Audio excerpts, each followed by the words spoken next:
இதான் மீதிப்பாய்க்கு அது நீங்கள் நாளைக்கு பொரிச்சிருங்க. ஏம்மா இது வந்து குளத்துக்குள்ள போடுதாங்க இந்த பாவைக்காய்.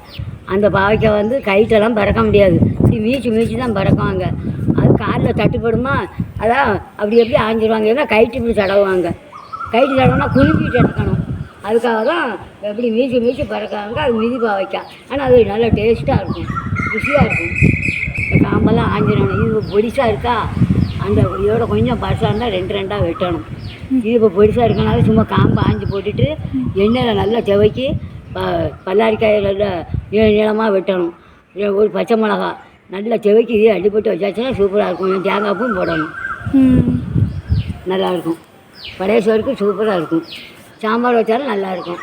இன்றைக்கி இதையும் கீரையும் ஆஞ்சிடணும். சோப்பு கீரை இருக்குது, நாளைக்குன்னு அது ருசி இருக்காது. இன்றைக்கி அதை அரிஞ்சு வச்சுட்டோம்னா நாளைக்கு காலையில் பொரிச்சிடுவிய.